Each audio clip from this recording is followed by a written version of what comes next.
भारत की धरती पर जब जब आक्रमण हुआ, तब तब यहाँ के वीरों ने अपने प्राणों की आहुति देकर मातृभूमि की रक्षा की। ऐसे ही वीरों में एक नाम है पृथ्वीराज चौहान, जिन्हें इतिहास दिल्ली का अंतिम हिंदू सम्राट कहता है। सन 1149 ईस्वी में अजमेर के राजा सोमेश्वर चौहान और रानी कर्पूर देवी के घर जन्मे इस शिशु ने बचपन से ही वीरता के संकेत दिखाए। कहते हैं कि बाल्यकाल में ही पृथ्वीराज ने अपने धनुष बाण से शेर का शिकार किया और सबको चकित कर दिया। शस्त्र विद्या, घुड़सवारी और युद्ध नीति में वे अनुपम थे। मात्र 13 वर्ष की आयु में पिता की मृत्यु के बाद पृथ्वीराज चौहान अजमेर के सिंहासन पर बैठे। जल्द ही उन्होंने दिल्ली पर भी अधिकार किया और उत्तरी भारत का एक शक्तिशाली साम्राज्य स्थापित किया।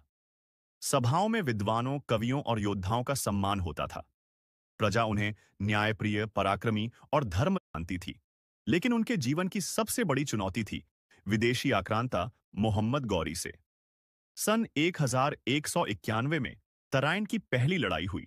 पृथ्वीराज चौहान ने अपने वीर सैनिकों और हाथियों की सेना के साथ मोहम्मद गौरी को पराजित कर दिया और मोहम्मद गौरी द्वारा जान की भीख मांगने पर पृथ्वीराज महाराज उसे क्षमा कर देते।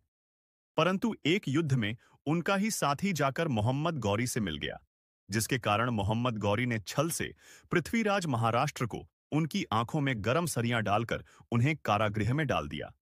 उनके साथ उनका एक साथी भी था, जिसका नाम था कविचंद्र बाई।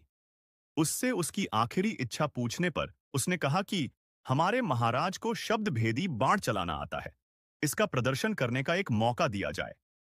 पृथ्वीराज चौहान को मैदान में लाया गया और जैसे ही मोहम्मद गौरी ने कहा, दिखाओ अपना प्रदर्शन, उसके उसके शब्द सुनते ही पृथ्वीराज ने तीर निकाल निशान लगाया और प्रहार कर दिया और वह तीर सीधा जाकर मोहम्मद गौरी के सीने को छेद दिया और गौरी तुरंत वहीं मर गया।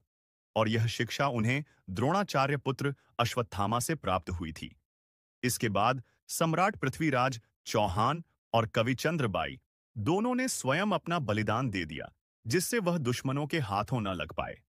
ऐसे ही वीरों के अमर कथा सुनने के लिए हमारे चैनल